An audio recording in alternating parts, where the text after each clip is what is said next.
Welcome to the Authentically American podcast, featuring inspiring stories from great Americans who are making a difference. Your host is West Point grad, former Army Ranger, and founder of Authentically American, Dean Wegner. Bob, I have to tell you, it is an honor to call you a friend, and I'm so thankful that you have made a decision to invest the time this morning with us on the Authentically American podcast. Well, I'm glad to be here with you, Dean, and I'm proud of you, and I'm proud of what you've done with Authentically American. Well, I appreciate it, and I really want to talk about you, Bob, and your story, because it's an inspiring one, and we are now starting on year 2 with our podcast, and we've had 2 guests every month, and it's amazing as we look back over the history, how much of these great stories, these inspiring stories, have started very early in their lives. So I don't know as much about your early childhood and your upbringing. So tell me a little bit about what life was like growing up for you. Well, I was born in Gary, Indiana. In fact, the house I was born in sat on West 2nd Avenue, which was parallel to the Calumet River, which was parallel to the U.S. Steel plant, the largest still the largest steel plant in U.S. Steel's inventory. And everyone in Gary, Indiana worked in the mill. My dad worked briefly in the mill when he came back from the occupation forces in Japan in World War II. But then he quickly realized he'd use his GI Bill to get a college education. He went to Butler University in Indianapolis and then worked in Chicago in marketing. But it was a great honor for me, and you know how life sometimes goes in circles. It was a great honor for me later to be a member of the U.S. Steel corporate board. Oh, wow. And to return to Gary and tour the sheet and tin mill where he actually worked that summer before going to college. Life tends to go in full circles sometimes. It really does, Bob, and it's not surprising knowing you and how committed you are to living a life that's values-centric and knowing that you grew right up there in the Midwest. Yeah, and I had a great childhood. I mean, you know, we weren't wealthy by any means, but my mom and dad worked hard, and but the most important gift they gave to me certainly wasn't money, but it was the values. It was going to church every Sunday. It was knowing that integrity was the most important thing. It was when I was a Boy Scout or Cub Scout, my mom was the den mother, my dad was the scoutmaster, my dad was our Little League coach, my grandparents lived around the corner there in Gary. It was just a really good Midwestern American upbringing, and I'm receiving an award in April called the Horatio Alger Award, and I talk about the fact that I really didn't face much adversity growing up, at least in this economical sense. We really didn't feel like we were poor. We didn't feel like we had any disadvantage. But the thing that was most important was my parents giving me those values, in my opinion. Well, Bob, I'd never had the privilege of meeting your parents, but so much of you and what I've come to know about you is easy to now see back and the impact your parents had on you. Thank you. Well, I'm blessed that they're both still living. They're in Indianapolis now. They're not as mobile as they once were, but I'm very proud of them and love them very much. Well, Bob, I wish I would have known they were in Indianapolis last fall because I was there for a Made in USA conference right there in Indianapolis. It's a great place to have it, right in the heartbeat of the country. No doubt about it. So, continuing the theme on values, because another common connection you and I have is attending West Point. And was that something that was always on your radar, or how did that come to be? Well, I first applied to go to West Point when I was in 6th grade. I knew obviously I wouldn't qualify then, but I knew it was something I always wanted to do. I can remember on Saturday mornings getting up at 6 a.m. Well, actually before 6 a.m., because at 6 a.m. was a program on television called The Big Army, and I don't recall what channel it was on, but every week they would show what was going on in the Army, the beginning of the Vietnam conflict, and then Vietnam. And I remember watching that show and playing with my soldiers and thinking that this is something I wanted to do. I wrote to my congressman, as I said, when I was 11 years old, sixth grade, and I was very fortunate to have a congressman who encouraged me to continue to apply, take his tests every year, saying he would take my best score, build up my file, and of course apply to the academy at the same time. And that congressman was Don Rumsfeld. And I've always been thankful to Secretary Rumsfeld for not discouraging the young person, but rather encouraging them and feeding the fire that contributed to that goal. And Don ended up going to work in the White House for President Ford the year I was nominated. And so I was actually nominated by Phil Crane. But every time I've seen Secretary Rumsfeld, I've thanked him for encouraging that young person, that young one. And I've tried to live up to that role model. How can I encourage young people to have a dream, achieve their dream, and enable them to help achieve their dream? Well, Bob, I love to hear that story because that's a tribute to your tenacity here in sixth grade. You're applying for the first time, and equally a tribute to Donald Rumsfeld, because I've got friends who are in Congress, and knowing how busy their schedules are, and to think that he was willing to invest that time to a middle school age child at that point. Yeah, and that's why I say I've thanked him every time I've seen him. Obviously, it wasn't linear. I can remember I had a guidance counselor in high school who told me I had no hope of getting into West Point because I wasn't politically connected. And of course, we weren't. Right. My parents didn't have the money to donate to political campaigns. But I can remember going home and nearly being in tears and saying to my mom and dad, my guidance counselors told me I can't get in. I'm not politically connected. And my mom and dad said, well, let's figure out where Congressman Rumsfeld will be next time he comes to our neighborhood, and let's go visit. And I don't know if they made a donation or not. As I say, we didn't have a lot of money to donate. But we did go to an event, and I can remember going up to him and introducing myself. I don't think it made any difference, right. but it was trying to overcome the adversity the guidance counselor gave to me.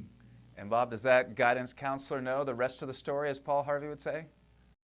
That's a good question, Dean. I don't know. I obviously wasn't a big advocate for her. I didn't, If you came to me with a dream that was, in my mind, unachievable, the last thing I'm going to do is tell you it's unachievable. I'm going to help you achieve it. Lessons on what not to say to your students.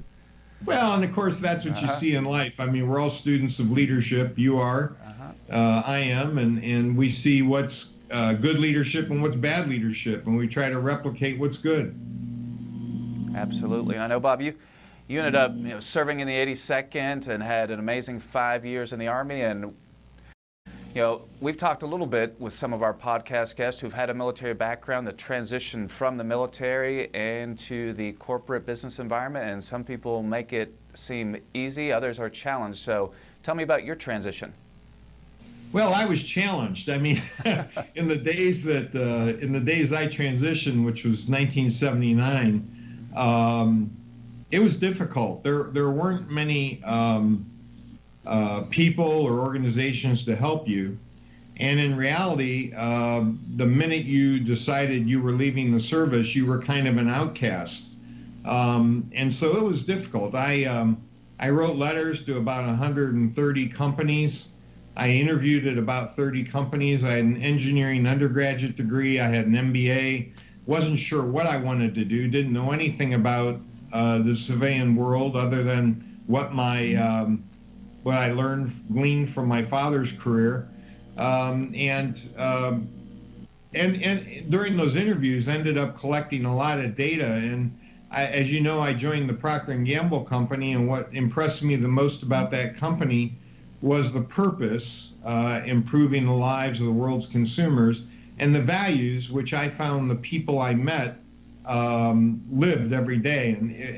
But it was my lowest salary offer and my lowest position of authority. In other words, I started at an entry level, Right.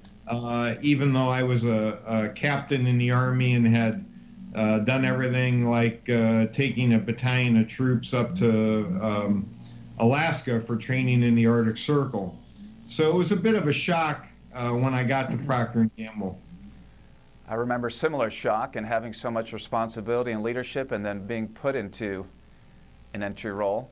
And it's interesting because you started as an ABM, an assistant brand manager, and 29 years later, were appointed the CEO of Procter & Gamble. So I don't know if you ever counted the number of promotions all the way, but obviously, it was a great fit for you and you delivered breakthrough results. So talk about some of the keys of your career that made it so successful for you there at P&G. Well, I never really, as I remember, I can never really articulate an aspiration to be CEO. I could only articulate an aspiration to do the job well and continue to take on additional responsibility. And again, just like life's not linear, as we talked earlier, this was not linear. I can remember the very first day I went to Procter & Gamble, and I said to my brand manager, who had graduated from Denison College in Ohio and was much younger than me, at least 5 years younger than me. I remember saying, well, where is the manual that tells you how to organize the files in your desk? Because, of course, in the Army, we had a manual that told you how to organize your files so that as you moved from Army location to Army location, you could take over someone's desk and know how it was organized. And, of course, he laughed at me and said, we don't work that way here. I can remember in 1988 when the leadership of the company came to me and said, we would like you to move with your family to Toronto, Canada. I said, well, what did I do wrong?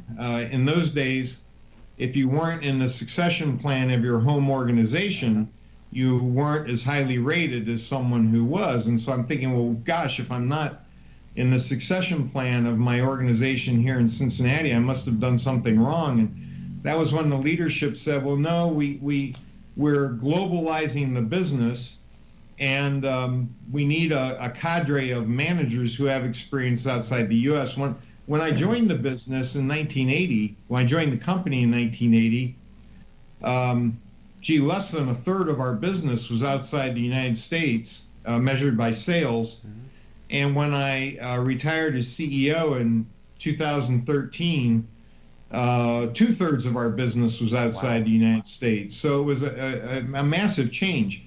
But, Deanna and I thought, okay, we'll move to Canada. We'll try it out for 3 years and we'll move back to Cincinnati. Well, then as we finished our time in Canada, leadership of the company came to me and said, well, we'd like you to move to Manila in the Philippines. And again, I said, well, what did I do wrong? Thinking that you thought you were being deported.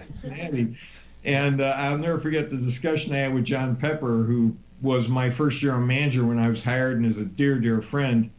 I had filled out this form that said, I'll go anywhere, but I don't want to go anywhere where it's unsafe for my family or where the education of my children is at risk. And John said, well, don't worry. Manila is a safe place. We have hired guards for your house. We've got personal bodyguards for you. And I thought, oh, my goodness.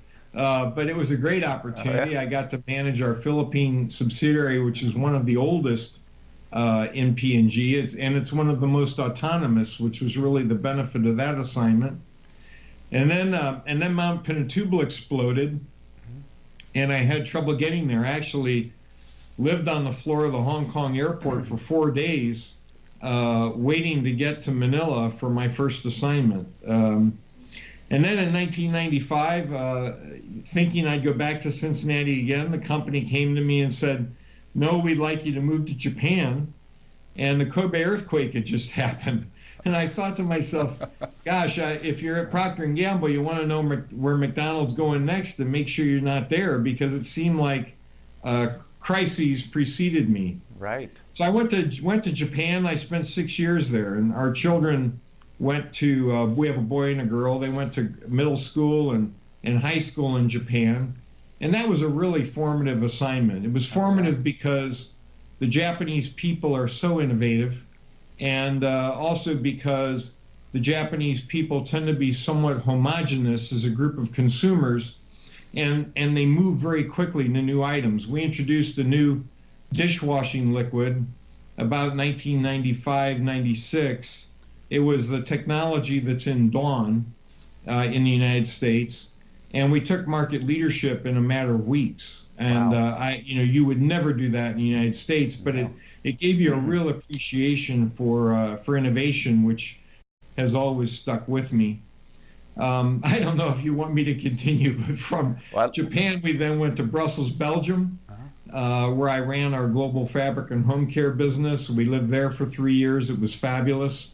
That was a great assignment. We lived in the heart of Europe, and many lessons there, but one certain lesson is we lived near Waterloo, and Waterloo, of course, was Napoleon's tremendous defeat at the end of his career, and but everybody in Waterloo speaks French, so I speak French as well. I kind of felt like, well, gee, maybe Napoleon lost the battle but won the war.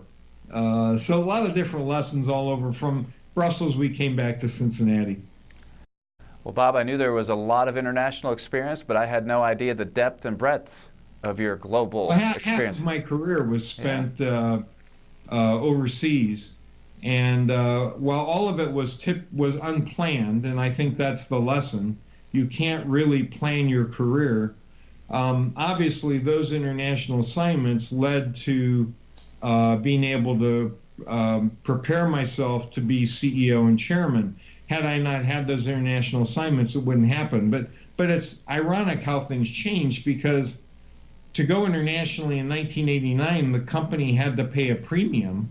Oh, yeah. Nowadays, we have people wanting to join the company to go internationally. It's a very different situation. Oh, yeah. I mean, it's crazy to hear the stats that you quoted on where the business was globally as a percentage to where it is today. And you were... Oh, it's remarkable. I'll give you some more numbers that they kind of blow you away. So in 1980, we had $10 billion in sales. In 2013, we had $85 billion in sales. So an 8.5 times multiple. The multiple on profit was basically $1 billion to $10 billion, so a 10 times multiple. The employee count was basically 60,000 to 120,000, 2 times multiple. And the stock price, which is really the interesting multiple, was $2.33 to $81, which is obviously the biggest multiple on the page, which goes to show you, if you increase sales 8.5 times, if you increase profit 10 times, if you only double employees, meaning your productivity is improved, 8 to 2 or 4 times on sales, your stock price is going to go up 20, 25 times. That's an MBA capstone lesson right there. You don't need 2 years. I teach at Harvard Business School every winter in December. Normally, the case study that's taught there is the case study that was done on my leadership of the VA, but I always bring that business leadership experience in as well. Well, Bob, I'm curious, one side story, because I know family and your wife and kids are so important to you. I'm just curious the reaction of your wife when you said, honey, I've got this great opportunity in Manila. We're going to live in a compound. Armed God, what was her reaction? Well, as you can imagine, it was shock. In fact, I to be honest with you, I mean, my wife and I prayed a lot. We cried a lot, trying to figure out if every one of these assignments, Toronto, Manila, Kobe, were good for our family, good for our children, and good for our parents. These were important things to us. Her reaction was the same as mine, which was, we really prayed about it. And as we look back now, we wouldn't change anything.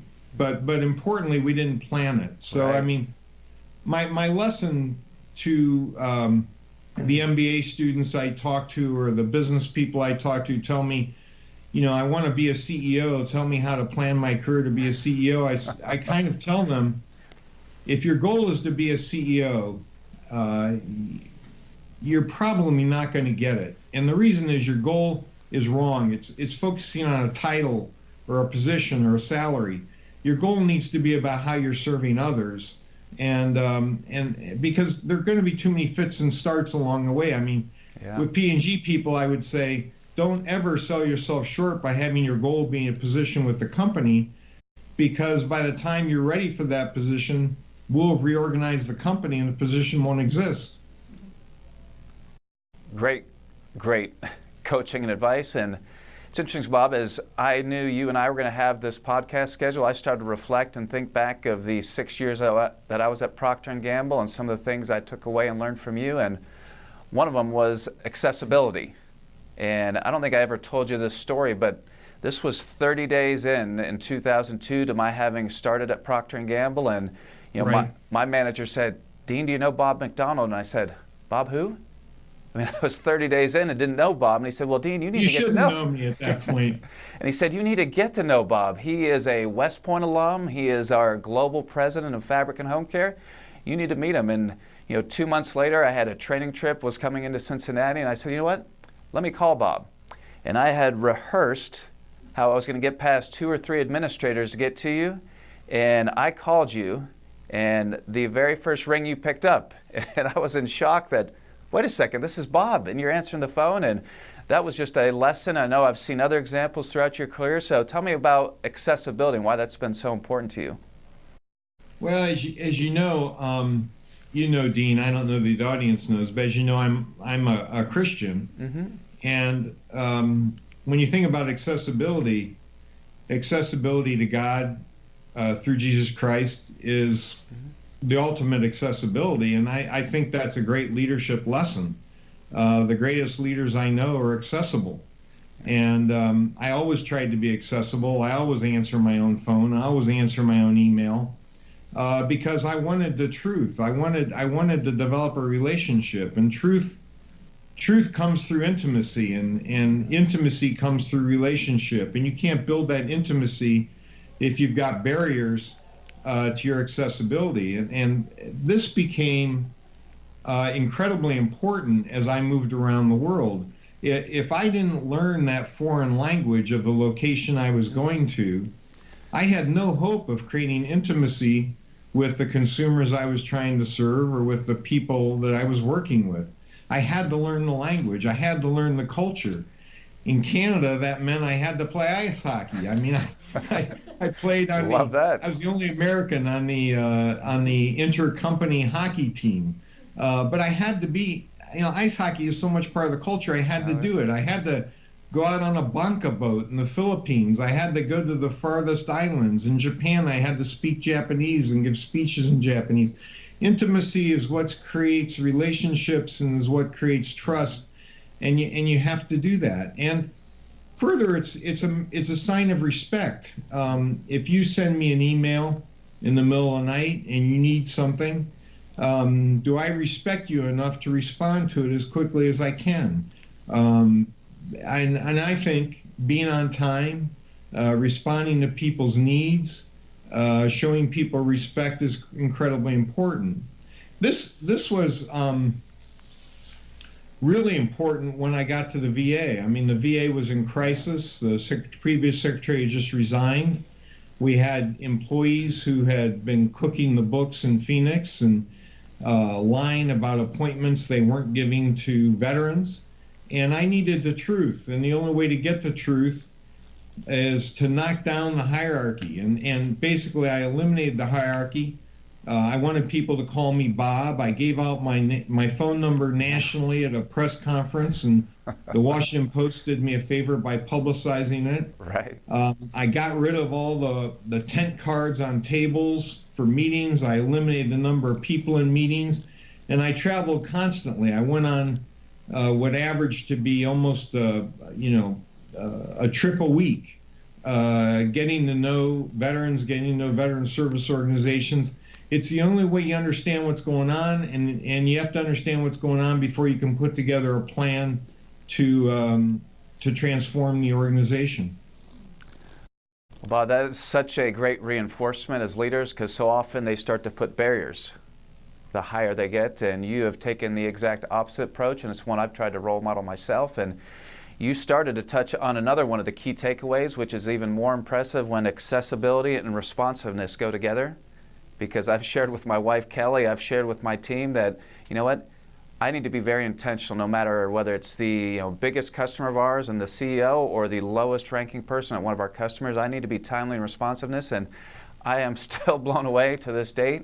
If I send you a note with a question or something, Bob, it seems like minutes go by before you get to go. Well, as I say, it's a matter of respect, and respect is an important value. We are all here for a reason. We're all special. Everyone is valued. I believe in inclusiveness, as you do, I know. Right. I believe in the power of diversity, which leads to better innovation. And these things are just inviolate. You've got to do them. When my organizational model, I used at the VA, and it's actually in this Harvard case study that was done on my tenure there, is an upside down pyramid. And I thought that way at P&G as well, with the CEO on the bottom, not actually on the top. So you've got this upside down pyramid, and across the top, you've got all the customers, you've got the sales organization, the people who interface with the customers, and they're the ones who need to be celebrated because they're calling on the customer every single day. And we as the leadership are on the bottom of that pyramid, and we've got to be constantly getting the resources, the help, the insight to that interface in order to better delight those customers. Yeah.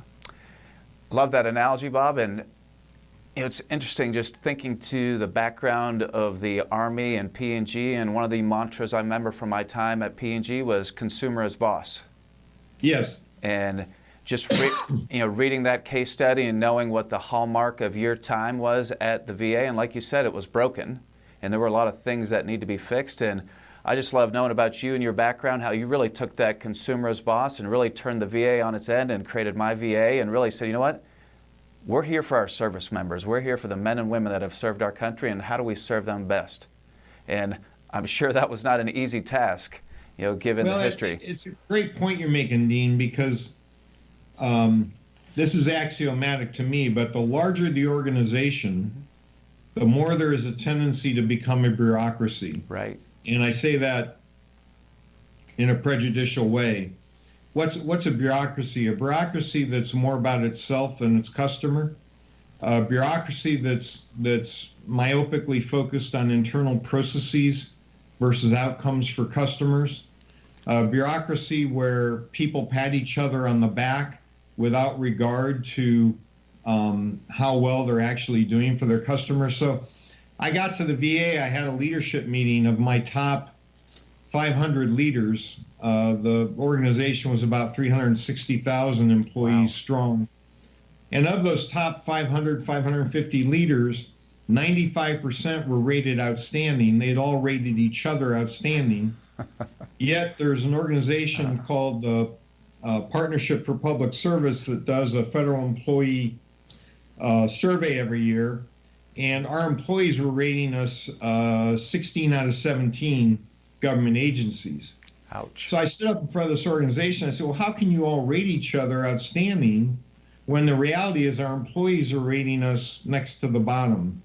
So obviously we had a lot of work to do to turn that around, because a bureaucracy loses sight of reality, and the leader's job is constantly to bring reality back to the organization and to transform the organization to fit that reality, train the organization. For example, we were involved in customer service. We ran the largest medical system in the country, yet no one had been trained on human-centered design.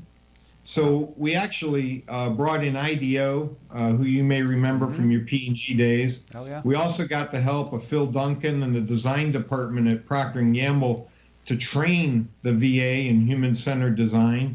We journey mapped the veteran experience from the moment the service member raises their hand and sworn in till we bury them in a VA cemetery. We looked at all those touch points of the experience, and we evaluated them, we rated them, and then we went to work re-engineering them to get the value up and to get the trust up. And we've gone from roughly 45-50% trust of the VA when I started to now it's over 70, 72, 75%. And the progress is continuing. So I'm very happy about that, and I assume, I hope, I hear our veterans are very happy about that. And I have heard similar sentiments, how it doesn't happen overnight, but there have been some fundamental changes in the VA, and it's more importantly how they view, what they're doing and the impact they can have, and really the focus on the service member. Exactly. It's the customer's opinion that matters the most, not the bureaucracies. But in a large organization, you can begin convincing yourself that it's the bureaucracy's point of view that counts. So the leader's job is to change the culture, get rid of all that bureaucratic cultural qualities, and make it a outward-facing organization. You may have seen in the case study that one of the things we did was we went from trying to be a rule-based culture to a principle-based culture. It started with we had a veteran pull up to one of our facilities in Spokane, Washington. He was obviously disabled. He asked for help getting into our facility, and our receptionist said no, that she couldn't get out of her chair. She couldn't help him, which technically, legally is true, that she was supposed to stay at the desk. It's also true that in the medical community, if someone is injured, you don't move them until trained help gets there. But at any rate, Sloan Gibson, the deputy secretary, sent out a letter to the entire organization and said, is this the way you would treat your family member, or is this the way you should treat a veteran? No, it's not. And you shouldn't follow the rules. You should do what's right based on the situation for that veteran in need. Well, we then had another situation that we used to reinforce the culture we did want. It was in White River Junction, Vermont, where a nurse, make a long story short, got the police to knock down the door of a house for a veteran who wasn't showing up for care, and he was wedged between furniture and was near death, and they saved his life. Wow. Now, the question for leadership is what would happen if they knocked down that door and found the veteran was safe? Would you have the back of the employee who made the decision, took the initiative to knock down the door? And in great organizations, leaders have to have the backs of the employees when they take initiative and the initiative goes awry or goes afoul. It's a fundamental shift in that whole mindset that you help to lead. Yeah, it's a change in culture, and culture is the most difficult thing for a leader to change. Yeah. But it's the thing that we have to work the most on. Well, Bob, as I just think back on your career, West Point, the Army, Procter & Gamble, the VA, and I know you've got a lot going on right now. Where's your time and energy, and where's your focus today?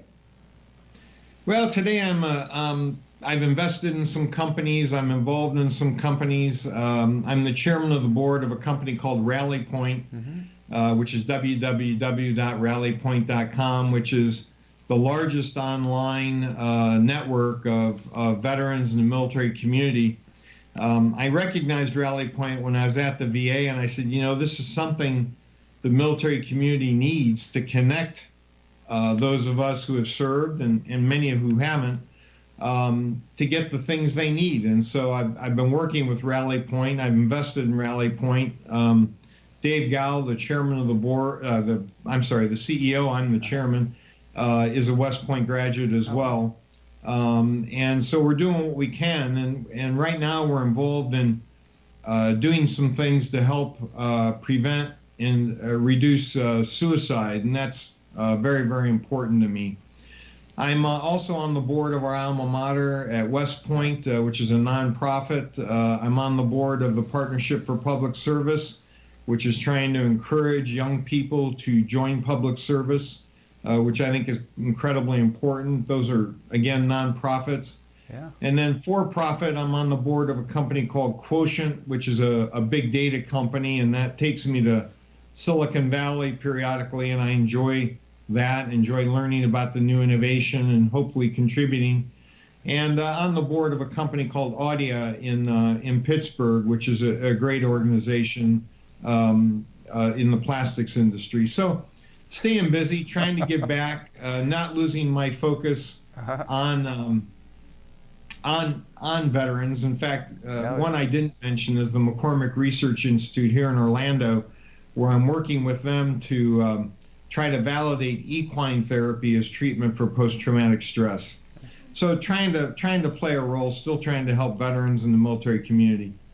Well, wow, Bob, and what are you doing with your free time? Because you don't have any free time. Well, I don't want to have any free time. I mean, my purpose in life has always been to serve others, and while I enjoy the occasional game of golf, and I live in a great golf community here in Alworth, I can't play golf every day or every other day. I play maybe once every 3 weeks. You know, and I did not know the extent of what you have going on, but the one part I know about you, you are not the retiring type. You're going to stay busy, you're going to stay active, and continue to want to make a difference.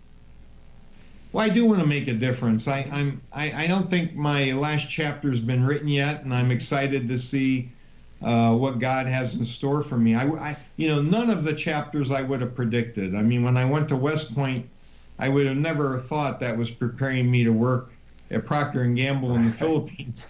When I was in the 82nd Airborne Division, none of that wouldn't have crossed my mind to join government and be the Secretary of Veterans Affairs. When I joined Procter & Gamble, the same thing. I didn't predict living half of my career outside the U.S. and the importance of that. So you never know. You never know what the good Lord has in store. You just have to be ready. And I think life is about layering these different experiences. The thread of continuity through those experiences is trying to serve others, and you never know what experience will come next. No doubt about it, Bob. And I did have one last question that I like to ask our guest. And we are now 2.5 years into our startup journey with Authentically American. And much of the lessons learned that I picked up from you are starting to be interwoven into who we are in our fabric. But I always like to ask our guests, Bob, what does it mean to you to be authentically American? Well, this is the greatest country in the world. You and I both signed up to put our lives in danger for this country, and I think it's because of what we believe in this country. This is a country of immigrants. My grandfather, maternal grandfather, came through Ellis Island. Both my maternal grandfather and grandmother came from Greece. My paternal grandparents came from the European countries, came through the Upper Peninsula of Michigan. My grandparents had it much harder than I did. My parents did as well. Every generation builds on the generation that comes before it. We all stand on the shoulders of the giants who came before us. It's a country rooted in values. The values, when I would go to the State of the Union address as Secretary of the Department of Veterans Affairs, and I'd look up above the president and I'd see above there, "In God We Trust."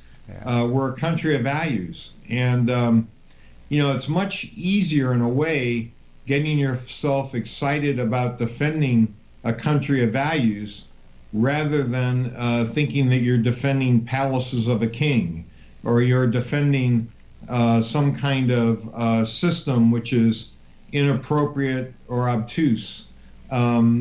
We're all about values. We're about values, and we're about sustaining those values. We are the bright light on the hill, and we have to continue to be that. Certainly there are going to be ups and downs. There are going to be times where we're not doing the best we can to put those values forward. But I believe in an interconnected world. I've seen an interconnected world. I was the chairman of the U.S.-China Business Council. And I don't care how much you try to tear apart this world, it's not going to happen. We're in an interconnected world. And if we want to accomplish great things, we have to do them together. That's why my wife and I endowed the conference for leaders of character at West Point. We bring 80 students from around the world. We have them work together. We send them back out to solve the knotty problems of the world. We cannot isolate ourselves, nor should we. No. We should be the beacon on the hill.